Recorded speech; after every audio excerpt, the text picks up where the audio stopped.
మిత్రులారా నమస్తే, నేను మీ ప్రసాద్ మూర్తి. తెలంగాణ ముఖ్యమంత్రి రేవంత్ రెడ్డి గారు గత ప్రభుత్వం మీద ఆరోపణలు చేసి అలసిపోయాడు.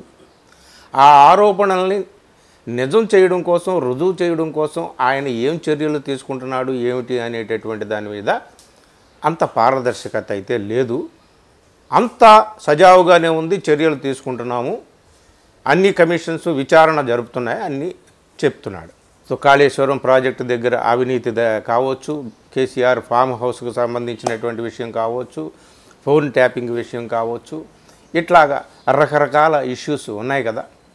సో ఇవన్నీ కూడా అఫ్కోర్స్ ఆరోపణ చేసినంత తేలిక కాదు నిరూపించడం అనేటటువంటిది. దాన్ని పక్కన పెడితే ఇవన్నీ కూడా కేవలం ఎన్నికల్లో ఒక ఇష్యూస్గా క్రియేట్ చేసి ప్రజల మధ్య దోషిగా గత ప్రభుత్వాన్ని, ఆ ప్రభుత్వ నాయకుల్ని నిలబెట్టి ఎన్నికల పబ్బం గడుపుకొని రాజకీయంగా లబ్ధి పొంది అధికారంలోకి వచ్చి తర్వాత ఆ సమస్యను అలాగా సజీవంగా ఉంచుతూ అటు తేల్చకుండా ఇటు తేల్చకుండా అలాగ తమ రాజకీయ కార్యకలాపాలు కొనసాగించుకోవడం అనేటటువంటిది చరిత్ర పొడవునా రాజకీయ నాయకులు ఆ పార్టీ ఈ పార్టీ అని లేదు, అన్ని పార్టీల వారు చేసేటటువంటి పనే ఇది. రేవంత్ రెడ్డి కూడా అలాగే చేస్తున్నాడా ఏమిటి?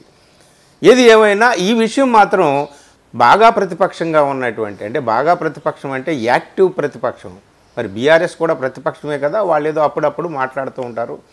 ఏదో మొన్న ఒక్కసారిగా మళ్ళీ బయటకు వచ్చాడు కేసీఆర్ అన్నారు, మళ్ళీ ఆయన బయటికి ఇలా వచ్చాడో లేదో అలా మళ్ళీ అంతర్ధానం అయిపోయాడు, అది వేరే విషయం. కానీ కేటీఆర్ అప్పుడప్పుడు ఏదో మాట్లాడుతున్నాడు, హరీష్ రావు అప్పుడప్పుడు ఏదో మాట్లాడుతున్నాడు. కానీ బలంగా ముందుకు వచ్చి రేవంత్ రెడ్డి మీద విరుచుకు పడుతున్నటువంటిది బీజేపీ నాయకులు, ముఖ్యంగా బండి సంజయ్ అలాగే కిషన్ రెడ్డి. వీళ్ళిద్దరూ కేవలం బీజేపీ నాయకులే కాదు, కేంద్రంలో మంత్రులుగా కూడా ఉన్నారు. ఇప్పుడు వాళ్ళు ఏమంటున్నారు అంటే, నువ్వు నిజంగా చిత్తశుద్ధి ఉంటే, నిజంగా బీఆర్ఎస్ పార్టీని నిజంగా వాళ్ళు చేసినటువంటి తప్పుల విషయంలో వాళ్ళని బోనెక్కించాలి అనుకుంటే, వాళ్ళు చేసిన తప్పుల్ని నిరూపించాలి అనుకుంటే నువ్వు రా, కమాన్, ఎందుకు మీరు సిబిఐ ఎంక్వైరీకి ఆర్డర్ చేయండి, సిబిఐ ఎంక్వైరీకి అప్పచెప్పండి ఈ కేసుల్ని అని మేము అడుగుతుంటే నువ్వు ఎందుకు చేయటం లేదని చెప్పి నిన్న కిషన్ రెడ్డి, బండి సంజయ్ ఈ ఎమ్మెల్సీ ఎన్నికల సందర్భంగా వాళ్ళు బాణాలు ఎక్కుపెట్టారు రేవంత్ రెడ్డి మీద. సో ఇది మనం ఏమనుకున్నాం ఎన్నికల సందర్భంగా, అయ్యి బాబు కాళేశ్వరంలో ఎంత అవినీతి జరిగిందా, ఇన్ని వేల కోట్ల అవినీతి, 1,00,000 కోట్ల అవినీతి జరిగిందా, ఇదేదో బయటకు వస్తుంది అనుకున్నాం. కమిషన్ వేశాం అని అంటున్నారు.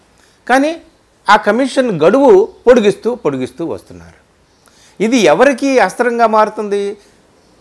ప్రతిపక్షంలో ఉన్నటువంటి బీజేపీ వారికి అస్త్రంగా మారుతుంది. దీన్ని చూస్తుంటుంటే మీరు ఒకటే అని చెప్పేసి బీజేపీ వాళ్ళు అంటున్నారు, అటు బీఆర్ఎస్ వాళ్ళు అంటున్నారు, బీజేపీ కాంగ్రెస్ ఒకటే అని వాళ్ళు అంటున్నారు. ఎవరు ఒకటి, ఎవరు ఒకటి కాదు అనేటటువంటి విషయం కాదు. కానీ ఒక లడ్డు తీసుకెళ్ళి రేవంత్ రెడ్డి బీజేపీ వాళ్ళ చేతిలో పెట్టినట్టే అయింది. ఫోన్ ట్యాపింగ్ అన్నాడు, అంత భయంకరమైనటువంటి విషయం బయటకు వచ్చింది. అసలు ఆ ఫోన్ ట్యాపింగ్లో ఎవరైతే దోషులుగా ఆరోపింపబడ్డారో, ఎవరైతే జైలుకు కూడా వెళ్ళారో వాళ్ళు బెయిల్ మీద కూడా వచ్చారు, చక్కగా హాయిగా బయట దేశాలకు కూడా వెళ్ళిపోయారు. కానీ ఫోన్ ట్యాపింగ్ జరిగింది, మేము చేశాము అని చెప్పి వాళ్ళు చెప్పారు. మరి దీని మీద నువ్వేమి యాక్షన్ తీసుకున్నావు? దీని మీద నిజంగా గత ప్రభుత్వానికి నాయకత్వం వహించినటువంటి ముఖ్యమంత్రి కేసీఆర్ మీద నువ్వు ఏం యాక్షన్ తీసుకున్నావు? అలాగే కేటీఆర్ మీద ఇటీవల కాలంలో ఫోన్ ట్యాపింగ్ విషయంలో చాలా ఆరోపణలు రేవంత్ రెడ్డి చేశాడు. అంటే ఇదంతా కూడా ప్రజలందరినీ తాత్కాలికంగా ఆకర్షించి ఆ ప్రజల మధ్య తాత్కాలికమైనటువంటి ఏవేవో రకరకాల అపోహలు, భ్రమలు కల్పించి వీళ్ళు తాత్కాలికంగా కొట్టుకుంటున్నట్టుగా ఒక డ్రామా సీన్స్ క్రియేట్ చేసి ప్రజల్ని ఒక వెర్రిపప్పలుగా చేయడమేనా, లేకపోతే అసలు ఏమైనా ఉందా? అసలు ఈ దేశంలో ఎక్కడైనా సరే ఇంత పెద్ద అవినీతి జరిగింది, ఇదిగో పలానా దోషి అని చెప్పి ఎప్పుడైనా ఎక్కడైనా ఏ రాజకీయ నాయకుడికైనా సరే శిక్షలు పడ్డాయా? ఎవరో అమాయకులైనటువంటి ఒకళ్ళిద్దరు తప్ప, ఏ లాలూ ప్రసాద్ యాదవ్ లాంటి వాళ్ళు తప్ప ఎవరు ఎక్కడా కూడా ఏ శిక్షలు అనుభవించలేదు. కోర్టుకు వెళ్ళొచ్చి హాయిగా ముఖ్యమంత్రి అయినటువంటి వాళ్ళు ఉన్నారు. కాబట్టి ఇవన్నీ కూడా పక్కన పెడితే మరి ఈ ఫోన్ ట్యాపింగ్ విషయం కానీ, కాళేశ్వరం ప్రాజెక్టు విషయంలో కానీ, ఫామ్ హౌస్ డ్రగ్ మాఫియా వ్యవహారంలో కానీ ఇట్లాగ అనేక రకాలైనటువంటి ఆరోపణలు మీరు చేశారు. మీరు చేసినటువంటి ఆరోపణల్ని నిజం చేసి రుజువు చేసి దోషుల్ని బోనులో నిలబెట్టేటటువంటి చిత్తశుద్ధి మీకు లేదు. కేవలం అది ఆ టాపిక్ని అలా ఉంచుకొని రాజకీయంగా లబ్ధి పొందడానికే మీకు. కానీ వాస్తవానికి మీరు బీఆర్ఎస్తో మీకు ఏ విధమైనటువంటి శత్రుత్వం లేదని చెప్పేసి ఇటు బండి సంజయ్ కానీ అటు కిషన్ రెడ్డి కానీ మాట్లాడుతున్నారండి. మరి దీని మీద క్రమక్రమంగా ఏమవుతుంది? ఆత్మరక్షణలోకి కాంగ్రెస్ పడిపోతుంది, అఫెన్స్లోకి బీజేపీ వెళ్ళిపోతున్నట్టుగా కనిపిస్తుంది అన్నమాట. అంటే నాంచడం కేసులు ఉన్నాయి, ఆ కేసులు పట్ల నువ్వు ఎంత తీవ్రంగా ప్రయత్నం చేస్తున్నావు, వాటిని విచారించడం పట్ల, దాని మీద జరిగేటటువంటి కమిషన్ విచారణ పట్ల, ఆ విచారణని నిగ్గు తేల్చి త్వరగా ఆ నివేదికల్ని రిపోర్టుల్ని బయటపెట్టి దోషుల్ని రోడ్డు మీదకి లాగేటటువంటి పనిలో నువ్వు ఏం చేస్తున్నావు అనేటటువంటిది కేవలం ఆరోపించడమేనా, నిరూపించడం ఏమైనా ఉందా అనేటటువంటిది ప్రజలకు కూడా సామాన్యుడికి కూడా కలిగేటటువంటి అనుమానం. ఇప్పుడు ఆ అనుమానాన్ని అస్త్రంగా చేసుకుని బీజేపీ వాళ్ళు రేవంత్ రెడ్డి మీద వదులుతున్నారన్నమాట. మిత్రులారా, అఫ్కోర్స్ జరిగేది ఎమ్మెల్సీ ఎన్నికే, కానీ ఎమ్మెల్సీ ఎన్నికను కూడా ఇంత ప్రతిష్టాత్మకంగా తీసుకొని ఇదేదో పార్లమెంటు ఎన్నికలాగా ఒక్కొక్కళ్ళు కూడా బరులు గీసుకొని మాట్లాడుతున్నారు.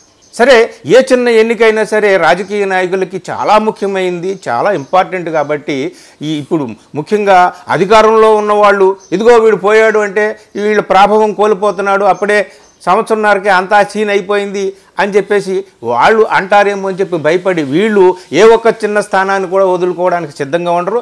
అలాగే ఏ ఒక్క చిన్నది దొరికిన అవకాశం, ఒక్క గడ్డిపోచ అవకాశం దొరికినా దానితో సింహాసనం మీద ఉన్న వాళ్ళని పడగొట్టాలి, కూలద్రోయాలని చెప్పేసి ప్రత్యర్థులు చూస్తారు.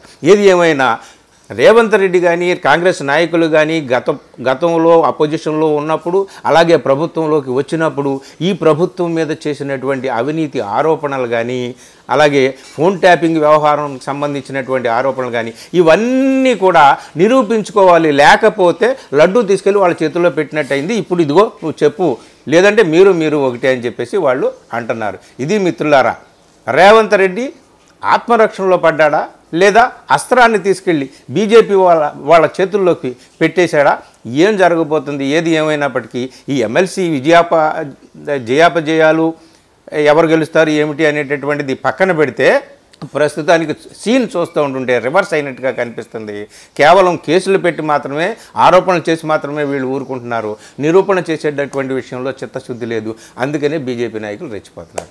ఇది మిత్రులారా, ఈ విషయంలో మరి రేవంత్ రెడ్డి ఎలా స్పందిస్తాడు, కాంగ్రెస్ పార్టీ వాళ్ళు ఎలా స్పందిస్తారు? వీళ్ళు ఎలాగో కొట్టుకుంటున్నారు, తిట్టుకుంటున్నారు, ఇది పక్కన పెట్టి నిజాలు ఏమిటో ప్రజలకు తెలియాలనేటటువంటిది మాత్రం మనం ఎదురు చూడాల్సిందే కాలం ఏం చెప్తుందా అనేది. Thank you.